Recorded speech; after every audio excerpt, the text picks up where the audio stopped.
नमस्कार दोस्तों, मैं राज पांडे। आप देख रहे हैं आरसीएन टुडे। आइए जान लेते हैं अभी की बड़ी खबर, मुख्य समाचार के बारे में। वीडियो को पूरा देखने के पहले वीडियो को लाइक शेयर करना मत भूलें। इसी प्रकार की ऑथेंटिक जानकारी के लिए हमसे जुड़ने के लिए चैनल को सब्सक्राइब कर लें, बेल आइकन दबा दें, ऑल पर सेलेक्ट कर दें, जिससे हमारी वीडियो का नोटिफिकेशन आपके पास सबसे पहले पहुँच जाए, वीडियो को आप सबसे पहले देख पाएँ। पहली खबर संस्कृत महाविद्यालयों की है। संस्कृत महाविद्यालयों में भी नियुक्त होंगे संविदा शिक्षक, जिसकी तैयारियां शुरू कर दी गई हैं। आपको बता दें, संपूर्णानंद संस्कृत विश्वविद्यालय से संबंध महाविद्यालयों के शिक्षकों का टोटा बना हुआ है। इसको देखते हुए शासन संस्कृत विद्यालयों की तर्ज पर महाविद्यालयों में भी अब संविदा पर शिक्षक की नियुक्ति करने की तैयारी कर रहा है, ताकि फौरी तौर पर शिक्षकों की कमी पूरी की जा सके। वहीं स्थायी अध्यापकों की नियुक्ति के लिए परामर्श किया जा रहा है। मैं आपसे बताना चाहता हूँ कि स्थायी नियुक्ति तो अभी नहीं हो पाएगी, क्योंकि चुनाव का समय है। चुनाव में ऐसी कोई प्रक्रिया आगे नहीं बढ़ पाएगी, लेकिन सरकार को सोचना था। 4 साल का कार्यकाल बीत चुका है, सरकार अभी तक नहीं सोच पाई है। जब चुनाव आया तो संविदा पर भर्ती करने लगी, और वर्तमान सरकार की नीति है आउटसोर्सिंग और संविदा, कम पैसे में ज़्यादा काम लेना। मैं बार बार आपसे कहता हूँ। तो आप सोचिए कि परमानेंट भर्ती कब होगी? तो 2022 चुनाव के बाद ही परमानेंट भर्ती होगी। अगर वर्तमान सरकार रहती है तो उसके नियम क्या होंगे, दूसरी सरकार आती है तो उसके नियम क्या होंगे, या तो देखने वाली बात होगी। अगली खबर की एयर इंडिया बिक्री के लिए वित्तीय टेंडर इसी महीने। सब कुछ बेचा जा रहा है, कुछ भी छोड़ा नहीं जा रहा है। रेलवे को बेचा जा रहा है, एयर इंडिया को बेचा जा रहा है, LIC के शेयर बेचे जा रहे हैं, कई धरोहर गिरवी रखा जा रहा है, उत्तर प्रदेश की बरेली का पेपर मिल बेचा जा रहा है। तो क्या इससे देश का विकास हो जाएगा? अरबों की संपत्ति कौड़ियों के भाव बेचे जा रहे हैं। यानी कि जो बरेली का पेपर मिल है उसकी कीमत वर्तमान में 2.5 अरब रुपए है, लेकिन उसे 44 करोड़ में बेचा जा रहा है। जैसा कि इसके संबंध में मेरे द्वारा आपको जानकारी हाल ही में दी गई थी। BSNL बेचा जा रहा है। तो क्या छोड़ा जा रहा है? जो व्यक्ति खरीदेगा वह एयरलाइंस को भी चला लेगा, रेलवे को चला लेगा, BSNL को चला लेगा, लेकिन सरकार क्यों नहीं चला पा रही है? सरकार की मंशा क्या है? सरकार इसके बारे में कुछ भी स्पष्ट नहीं कर रही है। सरकार का कहना है सब कुछ घाटे में है। जो आपसे खरीदेगा, अगर आप घाटे में हैं तो क्या वह घाटे में नहीं हो सकता है? वह कैसे चलाएगा? जिस तरह से खरीदने वाला व्यक्ति चला सकता है, उसी तरह से आप भी चला सकते हैं। अगर आप चलाएंगे तो लाखों को रोज़गार मिलेगा। वो चलाएगा, किस आधार पर रोज़गार देगा, कितना वेतन देगा, इसके बारे में कुछ भी स्पष्ट नहीं है। लेकिन आप चलाएंगे तो लाखों लोगों को नौकरी मिलेगी, और कम से कम 19,000 20,000 रुपये वेतन मिलेगा, और काम भी आपका अच्छा होगा। लेकिन वर्तमान सरकार इसके बारे में सोचना नहीं चाहती है, न विचार करना चाहती है। वर्तमान सरकार केवल बेचने में लगी है। यहाँ पर लिखा हुआ कि सरकारी विमान कंपनी एयर इंडिया विनिवेश के लिए इसी महीने मध्य तक वित्तीय टेंडर जारी कर दिया जाएगा। वित्तीय टेंडर की तमाम प्रक्रियाएं पूरी हो चुकी हैं। एयर इंडिया पर 600 अरब रुपए का कर्ज है। वित्त मंत्रालय के सूत्रों के मुताबिक एयर इंडिया की बिक्री को लेकर पिछले साल आखिर में जो एक्सप्रेशन ऑफ इंटरेस्ट EOI जारी किया गया था, उसकी प्रक्रिया पूरी हो चुकी है। अब वित्तीय टेंडर जारी किया जा रहा है, तो जल्द ही इसकी भी बिक्री शुरू होगी और अडानी के नाम हो सकती है। अगली खबर है कि गाय को राष्ट्रीय पशु घोषित करने का सुझाव। आपको बता दें, इलाहाबाद हाईकोर्ट ने वैदिक, पौराणिक, सांस्कृतिक महत्व व सामाजिक उपयोगिता को देखते हुए गाय को राष्ट्रीय पशु घोषित करने का सुझाव दिया है। कोर्ट ने कहा है कि भारत में गाय को माता मानते हैं। यह हिंदुओं की आस्था का विषय है। आस्था पर चोट से देश कमजोर होता है। कोर्ट ने कहा कि गौमांस खाना किसी का मौलिक अधिकार नहीं है। जीव के स्वास्थ्य के लिए जीवन का अधिकार छीना जा सकता है। बूढ़ी बीमार गाय भी कृषि के लिए उपयोगी है। इसकी हत्या की इजाज़त देना ठीक नहीं है। यह भारतीय कृषि की रीढ़ है। कोर्ट ने कहा कि पूरे विश्व में भारत की एकमात्र देश है जहां सभी संप्रदायों के लोग रहते हैं। पूजा पद्धति भले अलग हो, सोच सभी की एक है। एक दूसरे के धर्म का आदर करते हैं। कोर्ट ने कहा कि गाय को मारने वालों को छोड़ा तो फिर अपराध करेगा। कोर्ट ने संभल के जावेद की जमानत अर्जी खारिज कर दी है। यह आदेश न्यायमूर्ति शेखर कुमार यादव ने दिया है। जमानत अर्जी पर शासकीय अधिवक्ता SK पाल और AGA मिथिलेश कुमार ने प्रतिवाद किया। याची पर साथियों के साथ खिलेंद्र सिंह की गाय चुराकर जंगल में अन्य गायों सहित मारकर मांस इकट्ठा करते टार्च की रोशनी में देखे जाने का आरोप है। तो हाईकोर्ट ने कहा है कि गाय को राष्ट्रीय पशु घोषित कर दिया जाना चाहिए। तो अब देखना होगा कि सरकार इस पर क्या सोचती है, क्या करती है। फिलहाल अभी इसमें समय लगेगा, अगर सरकार चाहे तो कुछ भी कर सकती है। अगली खबर तकनीक को लेकर है। हवा से चार्ज होंगे इलेक्ट्रॉनिक उपकरण, जापान के वैज्ञानिकों का अब तक का सबसे बड़ा आविष्कार। जापान के वैज्ञानिकों ने वायरलेस चार्जिंग रूम विकसित किया है, पारंपरिक चार्जर की ज़रूरत खत्म करेगा। आपको बता दें, इस रूम के माध्यम से आप लैपटॉप चार्ज कर सकते हैं, आप मोबाइल चार्ज कर सकते हैं, अन्य उपकरण को चार्ज किया जा सकता है। इलेक्ट्रॉनिक उपकरण जो भी होंगे, मैं आपसे बताना चाहता हूँ, उसे चार्ज करने की क्षमता को बढ़ाया जा सकता है। यानी कि जो रूम वर्तमान में विकसित किया गया है, जो सोच चल रहा है, उसके अनुसार अभी मोबाइल और लैपटॉप को चार्ज किया जा सकता है। भविष्य में यह प्रोजेक्ट और बड़ा हो सकता है, और भी शोध हो सकते हैं और विकास हो सकता है, तो इससे बड़े बड़े डिवाइस को भी चार्ज किया जा सकता है। अगली खबर है कि 32 सप्ताह की शिक्षण अवधि में पूरा होगा यूपी बोर्ड का पाठ्यक्रम। आपको बता दें, राष्ट्रीय शिक्षा नीति 2020 के तहत यूपी बोर्ड का पाठ्यक्रम 32 शिक्षण सप्ताह में पूरा होगा। इसके लिए सप्ताहवार कोर्स को बांटा जाएगा, ताकि उसी के अनुरूप शिक्षक कक्षा में पढ़ाएं। शिक्षकों को सप्ताह के निर्धारित कोर्स को तय समय में पूरा कराना होगा। इसके लिए यूपी बोर्ड में शिक्षकों की कार्यशाला शुरू की गई है। हर दिन अलग अलग विषय के शिक्षकों को प्रशिक्षित किया जा रहा है। इससे पहले जो प्रक्रियाएं थीं, उससे कोर्स पूरे नहीं हो पाते थे। इससे पाठ्यक्रम को पूरा करने में सहूलियत होगी। साथ ही हर माह कितना पाठ्यक्रम पढ़ाना है यह निर्धारित रहेगा। अगली खबर है कि 15 सितंबर 2021 तक डीएलएड पंजीकरण की तिथि बढ़ी, जिसके संबंध में कल ही मेरे द्वारा आपको जानकारी दी गई थी। मेरे द्वारा आपको बताया गया था कि 10 से 15 दिन आवेदन की अंतिम तिथि बढ़ने वाली है, क्योंकि आवेदनों की संख्या काफ़ी कम है। अगर आवेदन की अंतिम तिथि नहीं बढ़ाई जाती तो 46,000 से अधिक सीटें खाली रह जाती। आपको बता दें, डिप्लोमा इन एलिमेंट्री एजुकेशन 2021 सत्र में आवेदन की तिथि एक बार फिर बढ़ा दी गई है। परीक्षा नियामक प्राधिकारी कार्यालय के रजिस्ट्रार राजशेखर सिंह ने सूचित किया है कि अब ऑनलाइन पंजीकरण 15 सितंबर 2021 तक होंगे। अगली खबर कि 25,000 सिपाहियों की भर्ती के लिए बोर्ड को भेजा प्रस्ताव। जो प्रस्ताव शासन की तरफ से बोर्ड को भेजा गया है, उस पर अमली जामा कब तक पहनाया जाएगा। मेरा कहने का तात्पर्य है कि भर्ती का विज्ञापन आपको कब तक देखने को मिलेगा। आपको बता दें कि डीजीपी मुख्यालय ने 25,000 सिपाहियों की भर्ती के लिए उत्तर प्रदेश पुलिस भर्ती एवं प्रोन्नति बोर्ड को प्रस्ताव भेजा है। यह प्रस्ताव प्रदेश पुलिस में रिक्त पदों को देखते हुए भेजा गया है। हालांकि मौजूदा समय में चल रही भर्ती की अन्य प्रक्रियाओं को देखते हुए चुनाव से पहले इन पदों पर भर्ती की संभावना काफ़ी कम है। जानकारी के अनुसार प्रदेश में पुलिस महकमे में अब तक लगभग 1 लाख से अधिक पद खाली हैं, जिसमें लगभग 30,000 पद सिपाहियों के हैं। इनमें 4 से 5,000 पद खेल कोटे और मृतक आश्रित कोटे के हैं। बाकी बचे पदों पर भर्ती के लिए प्रस्ताव भेजा गया है। मौजूदा समय में 18,000 सिपाहियों का प्रशिक्षण चल रहा है। इन सिपाहियों को प्रशिक्षण अगले साल पूरा होगा। भर्ती बोर्ड के एक अधिकारी ने बताया कि भर्ती बोर्ड द्वारा अन्य भर्तियों की प्रक्रिया भी चल रही है। ऐसे में सिपाहियों की भर्ती जनवरी से पहले निकाल पाना मुश्किल होगा। तो मैं आपसे बताना चाहता हूँ कि भर्ती का विज्ञापन आपको कब तक देखने को मिलेगा, इसके संबंध में आज दोपहर तक मैं आपको जानकारी दूंगा। जानकारी कलेक्ट करने के बाद उत्तर प्रदेश पुलिस भर्ती एवं प्रोन्नति बोर्ड के माध्यम से जो जानकारी मुझे आज दोपहर तक कलेक्ट होगी, शाम तक आपको वीडियो देखने को मिलेगा। उसमें मैं आपको बताऊंगा कि 25,000 पदों पर भर्ती का विज्ञापन आखिरकार कब तक आएगा या नहीं आएगा, या समाचार पत्रों में जो कुछ दिया गया है या चुनावी लालीपाप है। पूरी जानकारी के लिए आप वीडियो को पूरा देखिएगा। एक एक पॉइंट शाम तक मैं आपको बता दूंगा। अगली खबर यूपीपीएससी की है। उत्तर प्रदेश लोक सेवा आयोग ने कर्मशाला अनुदेशक, सीट मेटल, पेंटिंग तथा प्रवक्ता केमिकल अभियंत्रण के पदों के लिए साक्षात्कार की तिथि घोषित कर दी है। अभ्यर्थी आयोग की वेबसाइट से अपना साक्षात्कार पत्र तथा आवेदन पत्र डाउनलोड कर सकते हैं।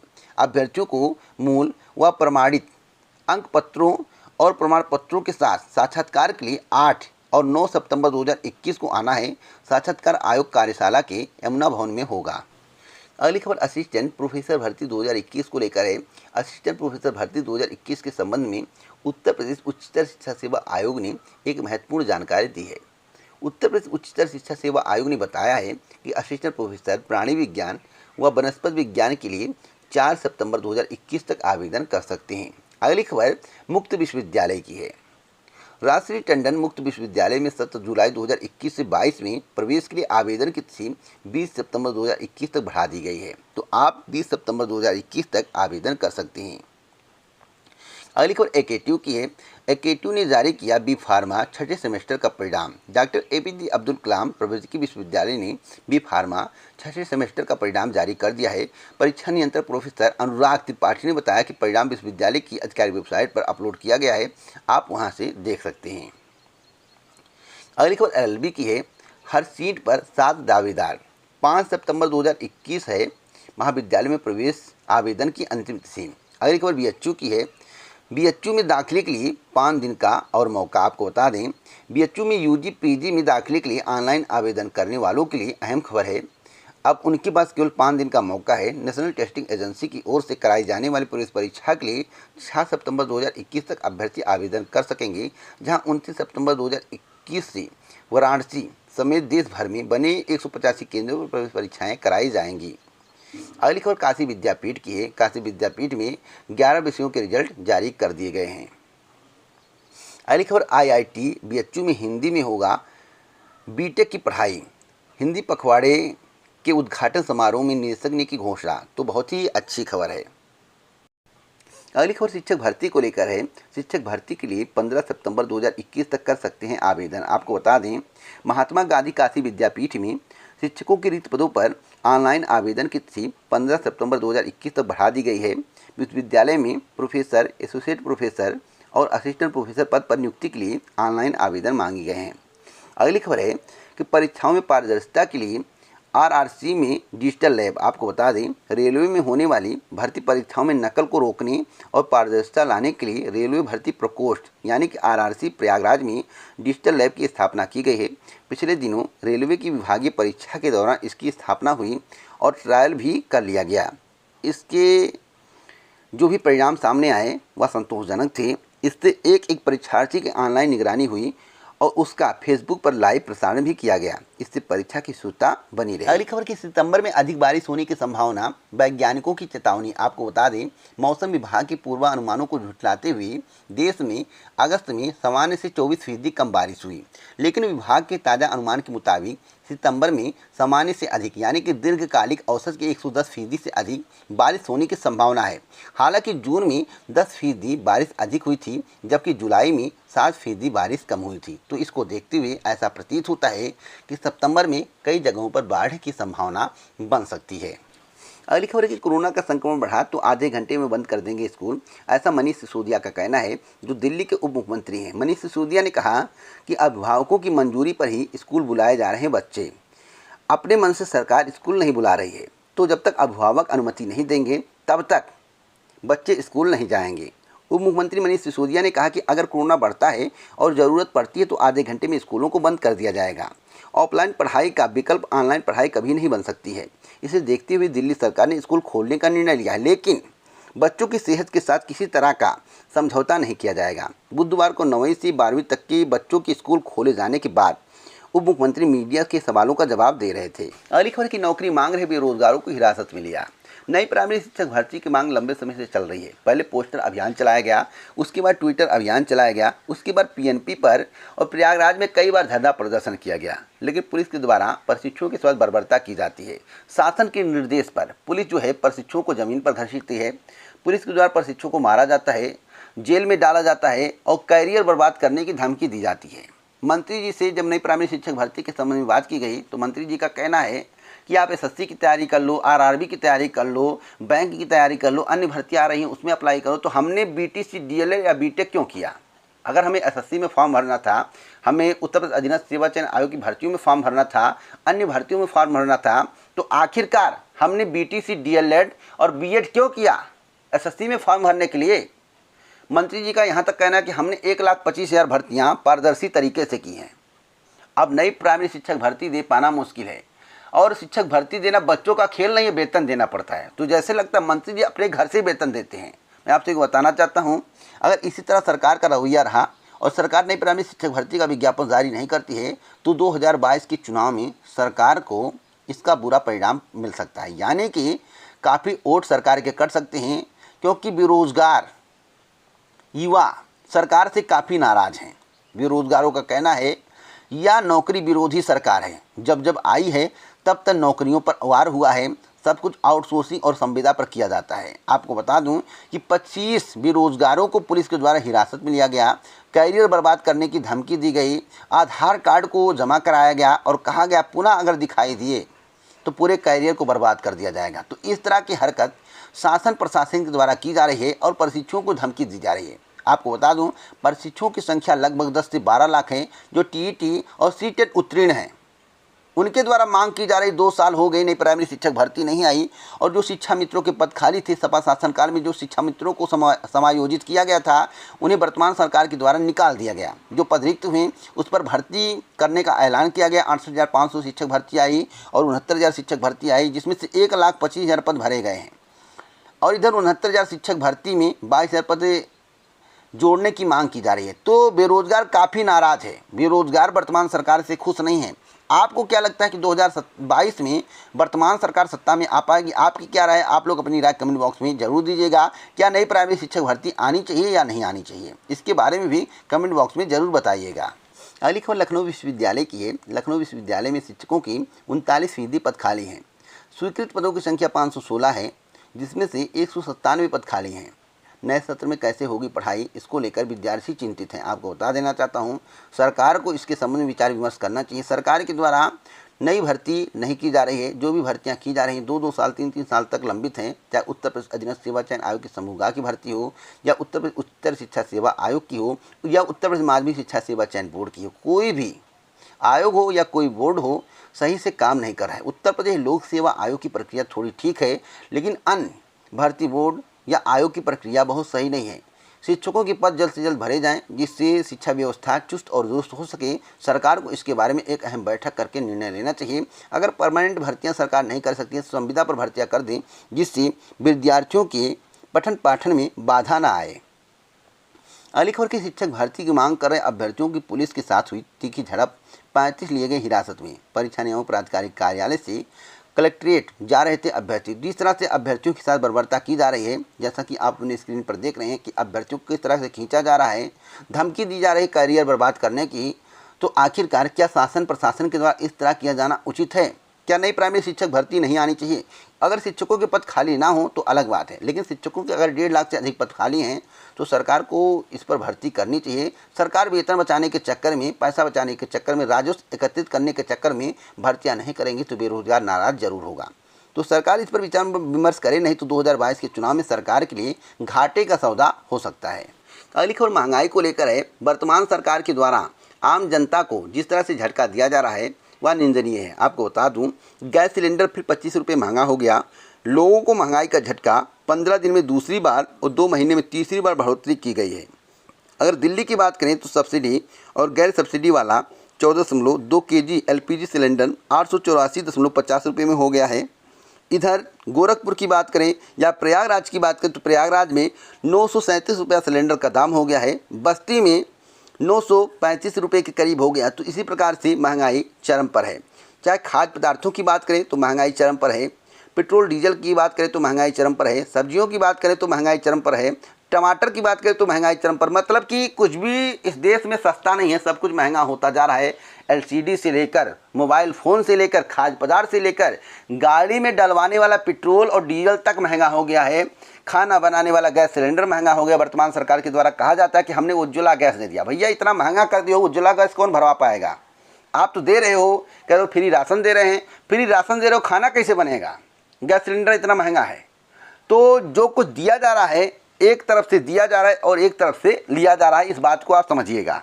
अगली खबर की कॉलेज आवंटन के लिए चयन बोर्ड पर गरजे चयनित अभ्यर्थी। आपको बता दें कि TGT 2016 सामाजिक विज्ञान और कला के चयनित अभ्यर्थियों ने बुधवार को माध्यमिक शिक्षा सेवा चयन बोर्ड पर कॉलेज आवंटन की मांग को लेकर प्रदर्शन किया। अभ्यर्थियों ने कहा कि भर्ती का विज्ञापन निकले 5 साल हो गए हैं, लेकिन इसके बाद भी अभी तक चयनित अभ्यर्थियों को नियुक्ति नहीं मिल पाई है। सवाल है कि नियुक्ति कब तक मिलेगी? मैं आपसे बताना चाहता हूं, अभी आपको 1 माह का और इंतजार करना होगा। अक्टूबर या नवंबर माह में आपको नियुक्ति मिलेगी, क्योंकि वर्तमान सरकार के द्वारा हो सकता है कि सपा शासनकाल में भर्ती आई थी, इसके कारण आपको नियुक्ति ना दिया जा रहा हो। मैं साफ शब्दों में बोलने वाला व्यक्ति हूं, जो सच्चाई होती है उसी को बयां करता हूं। क्योंकि उत्तर प्रदेश अधीनस्थ सेवा चयन आयोग में भी या अन्य बोर्ड और आयोग में जो पिछली सरकार की भर्तियाँ थी उसमें काफ़ी विलम्ब किया गया है, तो हो सकता है इसमें भी काफ़ी विलम्ब किया जा रहा हो। चुनाव के मद्देनजर इन्हें नियुक्ति देना पड़ेगा। आप लोग इंतजार करिए, अक्टूबर माह में सारी प्रक्रिया को आगे बढ़ा दिया जाएगा। अगली खबर है कि रोजगार के लिए भरी हुंकार, युवा मंच के बैनर तले प्रतियोगियों ने किया प्रदर्शन, रिक्त पदों पर विज्ञापन जारी होने तक आंदोलन का फैसला। आपको बता दूं कि युवा मंच के बैनर तले बेरोजगार युवाओं ने बुधवार को धरना प्रदर्शन कर अपनी आवाज़ बुलंद की। बलसान चौराहे पर जुटे प्रतियोगियों ने पुलिस ने धरना स्थल पर प्रदर्शन करने के लिए कहा। इसको लेकर उनकी पुलिस से तीखी बहस हुई। आखिर उन्हें प्रदर्शन की इजाज़त मिली तो सभी लोग वहां से धरना स्थल पर जुट गए। उनकी मांग है कि 5 लाख रिक्त पदों पर विज्ञापन निकालकर भर्ती की जाए, हर युवा को रोजगार की गारंटी और रोजगार न मिलने तक बेरोजगारी भत्ता दिया जाए। प्रदेश सरकार को चेतावनी दी है कि रिक्त पदों पर विज्ञापन न निकाले जाने पर उनका प्रदर्शन लगातार चलता रहेगा। मैं आपसे बताना चाहता हूं, जिस तरह की स्थिति वर्तमान में है, उत्तर प्रदेश में है, उत्तर प्रदेश में लगातार प्रदर्शन हो रहा है और इसका खामियाजा 2022 के चुनाव में सरकार को मिल सकता है अगर सरकार भर्ती के प्रति जागरूक नहीं हुई। अगर जो भी रिक्त पद हैं उस पर भर्तियाँ नहीं की गई, समय से भर्तियाँ नहीं पूरी की गई, लॉलीपॉप दिया गया, तो वर्तमान सरकार को 2022 की विधानसभा चुनाव में झटका लग सकता है। ऐसा मेरा कहना नहीं है, ऐसा प्रशिक्षुओं का कहना, ऐसा बेरोजगारों का कहना, ऐसा युवाओं का कहना है। अगली खबर की परीक्षा के दौरान फिर प्रश्न उत्तर के स्क्रीनशॉट वायरल, सर्वर भी ठप। आपको बता दें कि पॉलिटेक्निक की ऑनलाइन परीक्षा 2000 से अधिक नकलची छात्र किए गए चिन्हित। आपको बताना चाहता हूं कि पॉलिटेक्निक की सेमेस्टर व वार्षिक परीक्षा में गड़बड़ी का सिलसिला थमने का नाम नहीं ले रहा है। फार्मेसी पाठ्यक्रम की बुधवार को आयोजित वार्षिक परीक्षा के दौरान भी प्रश्न और उसके उत्तर के स्क्रीनशॉट सोशल मीडिया पर वायरल हुए। छात्रों का आरोप है कि स्क्रीनशॉट लखनऊ से वायरल हुए हैं। वहीं दोपहर की पाली में सर्वर डाउन होने की वजह से काफ़ी छात्र लॉगिन नहीं कर पा रहे थे। उधर प्रबंधकीय शिक्षा परिषद ने कार्रवाई करते हुए 2000 से अधिक छात्रों को चिन्हित किया है जो नकलची के संबंध में सूचित किए गए हैं। तो फिलहाल इन पर कार्रवाई भी हो सकती है, जो जानकारी मिली है। तो पॉलिटेक्निक की परीक्षा में जमकर धांधली की जा रही है, जमकर नकल किया जा रहा है और स्क्रीनशॉट वायरल किए जा रहे हैं। इसके पहले भी लखनऊ में घटना देखने को मिली है। 487 छात्रों की संबंधित पाली की परीक्षा निरस्त। आपको बता दें, ऑनलाइन परीक्षा के दौरान हो रही गड़बड़ियों को प्रबंधकीय शिक्षा परिषद रोक पाने में नाकाम साबित हो रहा है। हालांकि परिषद ने प्रॉक्टर की मॉनिटरिंग व्यवस्था को चुस्त करने का दावा किया है। सचिव सुनील कुमार सोनकर ने बताया कि अब तक परीक्षा में 2194 छात्रों को अनुचित साधन के प्रयोग में चिन्हित किया गया, जबकि 487 छात्रों की संबंधित पाली की परीक्षा को निरस्त कर दिया गया है। हर 30 छात्रों पर एक प्रॉक्टर की तैनाती की गई है। तो फिलहाल जिस तरह की व्यवस्थाएं बताई जा रही हैं उस तरह की व्यवस्थाएं लग नहीं रही हैं। अगर लगती तो 2194 जो छात्र हैं वह चिन्हित नहीं किया जाते। न्यायमूर्ति दिनेश कुमार सिंह ने यह आदेश गोदावरी सिंह व एक अन्य अभ्यर्थी की याचिका पर दिया है। अगली खबर की जांच के बढ़ते ही नए मरीज फिर 40,000 पार। आपको बता दें, जब जांच होगी तो मरीजों की संख्या बढ़ेगी, जब जांच नहीं होगी तो मरीजों की संख्या घटेगी। तो मैं आपसे बताना चाहता हूँ, जांच होने के बाद कोरोना के संक्रमण में तेज़ी देखने को मिल रही है। आपको बता दें, 3 दिन बाद जांच की संख्या 16 लाख से अधिक, 41,965 नए मरीज, 460 की मौत। तो आपको बता दें कि तीसरी लहर लगभग आ गई है और जो विशेषज्ञों का दावा है कि अक्टूबर के लास्ट या नवंबर में तीसरी लहर पीक पर होगी। तो इस स्थिति को देखते हुए पीक पर हो सकती है, इसका दावा किया जा सकता है। भारत में अब तक नहीं मिला कोरोना का C1.2 स्वरूप। मैं आपसे बताना चाहता हूँ कि जांच होती रहेगी तो यह भी स्वरूप मिल जाएगा। फिलहाल अभी तक जानकारी के अनुसार जांच के आधार पर जो भी रिपोर्ट आई हैं उसमें इस वायरस के स्वरूप की पुष्टि नहीं हुई है। अगली खबर की 12 राज्यों में स्कूल खुलते ही बच्चों में बढ़ गई संक्रमण दर। आपको बता दें, 6 राज्यों में 1% से ज़्यादा बढ़ी संक्रमित बच्चों की संख्या। पंजाब बिहार शीर्ष पर। आपको बता दें, जिस तरह से महामारी खत्म हो रही है, जैसा कि सरकार के द्वारा दावा किया जा रहा है, उसी तरह से स्कूल खुलने पर बच्चों में संक्रमण दर बढ़ रहा है। आपको बताना चाहता हूं कि महामारी की दूसरी लहर के बाद स्कूल खुलने शुरू हो चुके हैं। बच्चे, अभिभावक और शिक्षकों में इसे लेकर खुशी है, लेकिन 12 राज्यों में स्कूल खुलने के बाद से बच्चों में कोरोना की संक्रमण दर भी बढ़ी है। इनमें पंजाब और बिहार समेत 6 राज्य ऐसे हैं जहां संक्रमित बच्चों की संख्या में 1% से अधिक बढ़ोतरी देखी गई है। 9.6% तक हुई संक्रमण दर में बढ़ोतरी। आपको बता दूं, जुलाई और अगस्त माह के दौरान पंजाब में स्कूल खुलने के बाद 17 साल तक आयु के बच्चों में संक्रमण दर 6.5 से बढ़कर 16.1% तक पहुंच गई है। यहाँ देश में सर्वाधिक 9.6% की बढ़ोतरी दर्ज की गई है। अगली खबर है जीएसटी को लेकर। जीएसटी में 30% का इजाफा। सरकार की चाँदी रिकॉर्ड विकास दर के बाद राजस्व में पिछले साल की तुलना में बढ़ोतरी। जब लगातार महंगाई बढ़ाई जाएगी तो बढ़ोतरी देखने को मिलेगी। मैं आपसे बताना चाहता हूं कि महंगाई की मार आम जनता पर पड़ रही है। रसोई गैस सिलेंडर 25 रुपये महंगा, 15 दिन में 50 रुपये की कीमत हो चुकी है और 2 महीने में 3 बार दाम बढ़ चुके हैं। तो इससे आम जनता काफ़ी परेशान है। आपको बता दूं, एक और महत्वपूर्ण खबर है दिल्ली विश्वविद्यालय की। हर सीट के लिए 4 से अधिक दावेदार। आपको बता दें, दिल्ली विश्वविद्यालय में शैक्षणिक सत्र 2021 से 22 में दाखिले के लिए आवेदन प्रक्रिया मंगलवार को समाप्त हो चुकी है। स्नातक कोर्सेज में दाखिले के लिए 1 माह में चली आवेदन की प्रक्रिया के तहत देश भर से कुल 4,38,969 अभ्यर्थियों ने आवेदन किया है। इसमें से फीस के साथ 2,87,227 ने आवेदन जमा किए हैं। इस तरह डीयू की 70,000 सीटों पर 4 से ज़्यादा आवेदक एक दूसरे को टक्कर दे रहे हैं और देखना होगा कि क्या स्थिति होती है। वैसे मेरिट आने के बाद ही पता चलेगा।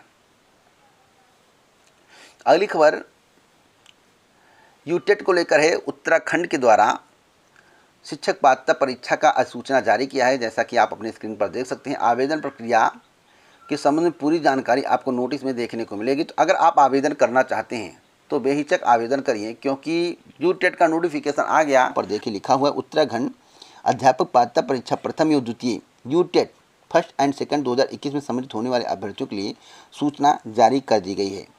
तो उत्तराखंड विद्यालय शिक्षा परिषद की अधिकारी वेबसाइट पर जाकर इस नोटिस को डाउनलोड कर सकते हैं, पूरी जानकारी प्राप्त कर सकते हैं। कुछ लोगों का सवाल है क्या इसमें हम अप्लाई कर सकते हैं, तो नोटिफिकेशन का अध्ययन करें। उतना नोटिफिकेशन का अध्ययन मेरे द्वारा नहीं किया गया है। इसी प्रकार की जानकारी के लिए चैनल को सब्सक्राइब करें, बेल आइकन दबाएं और प्रेस करें, इससे हमारे वीडियो का नोटिफिकेशन आपके पास सबसे पहले पहुंच जाए, वीडियो को आप सबसे पहले देख पाएं। जय हिंद, जय भारत दोस्तों, नमस्कार।